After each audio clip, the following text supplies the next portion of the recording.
Hi there, and welcome to the Postmortem section of the game prototyping.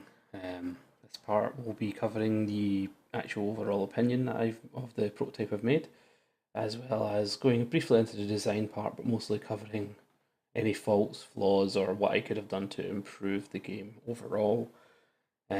So first, I would like to quickly discuss the design of the game and what I was intending to develop there. As you can see in front of you is a level select area. So the first thing I'll cover are the projectiles. At first I was looking to make a fighting game, but found that was it didn't fit, it didn't feel right with the game I was making. So I've decided to try go for a third person shooter. For more details on that you can find them in my blog. But in regards to this, it's now a third person shooter, in which case the player has different projectiles to fire and hit targets. And these targets are also floating in space with gravity objects in front of them. These gravity objects will actually pull the bullets towards them and around them towards the centre. This adds another depth of challenge and puzzle solving almost to each bullet fired and trying to get the target behind them. Overall, this is quite a simple concept, but it was fairly in depth with the whole idea of gravity affecting different projectiles and creating a third person controller for the character to actually move around and aim using the mouse. As I say, more details for this can be found on the design portion inside my blog or in the actual prototype design document. So quickly, I would like to cover the fact that it was originally going to be a shooting game against players, PvP, but this turned out to be too difficult a challenge for a quick prototype. So it is now currently just aiming at shooting range, at targets in the shooting range. I feel this does do well at showing the mechanics and keeping it within controlled spaces so I can get some relative feedback in regards to the actual design of the game. So first what I'll do is I'll click on the actual projectile we're going to be going for first, which is the returning bullet, or the returning projectile. Now this is a simple projectile here.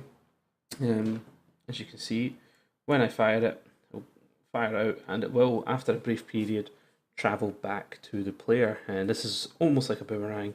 It's not too difficult to create, and it does follow a path back to the player regardless of where the player stands. So if I was to shoot this up here, shoot this one over here, and if I keep moving away, you'll see that they actually still follow the player and travel back to wherever the player currently is, and then they delete themselves when they arrive.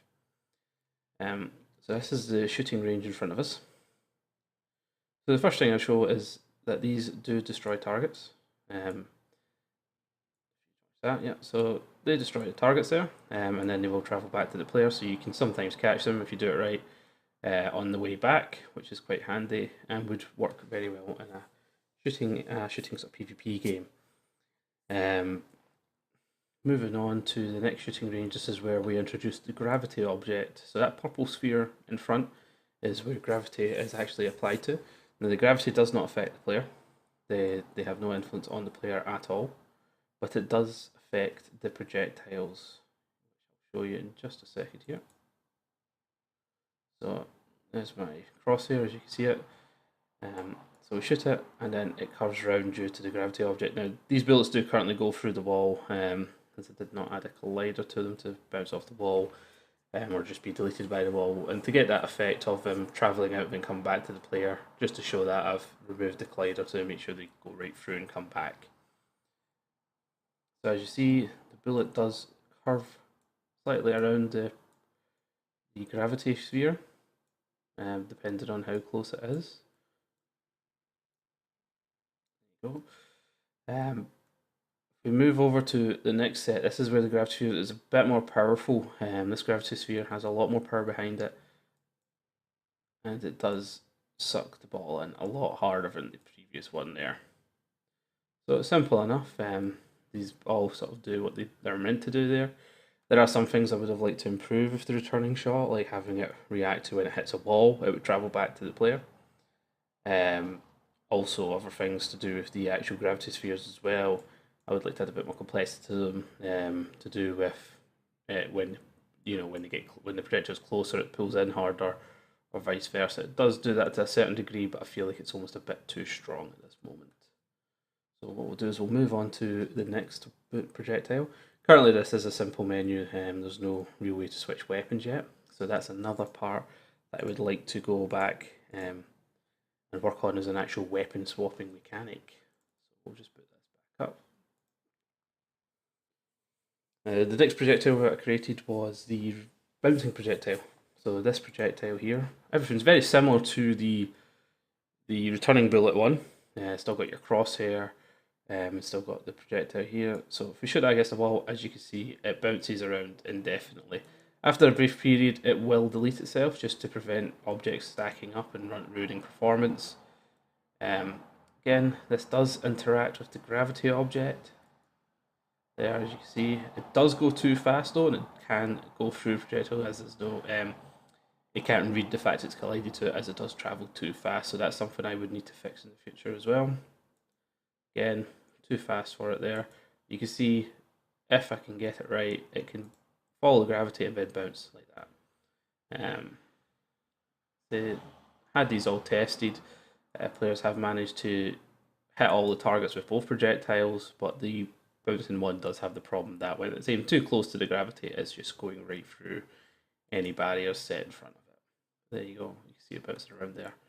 And to destroy the targets as well. Okay, so some things I would have liked to, the final result of it, so I did get this game tested. Everyone managed to beat it. There was some feedback in regards to player movement, especially. A lot of people thought this game would be a lot more arcadey.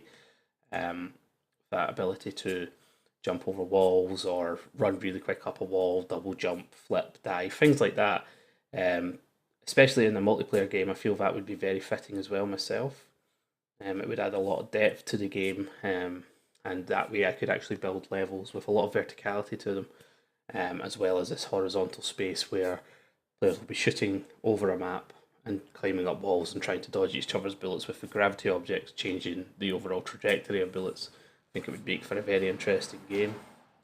The other side is the crosshair itself. While it is a prototype, show you here, it is very rough, so it's not quite perfect, and that would need to be improved upon in the future.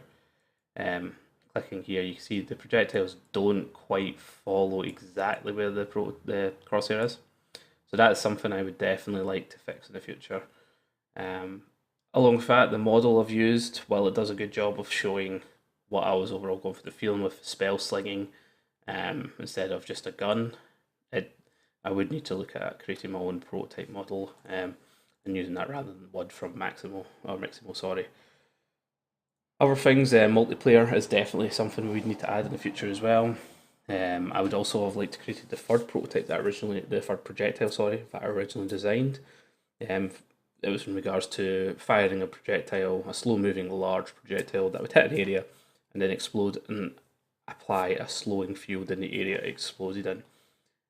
But we ran out of time getting some of the other mechanics working, so that's something I would need to consider doing in the future. So overall, I feel it does a good job of bringing what I had put in the design document and on my blog for what I was looking for. And it is all workable, it does all work there. There's no real way to end it, it's just a play test or a prototype test. So there's no real way to win or lose at it, it's just to show the mechanics. Thank you for listening there. If you have any other feedback or anything, please get in touch with me.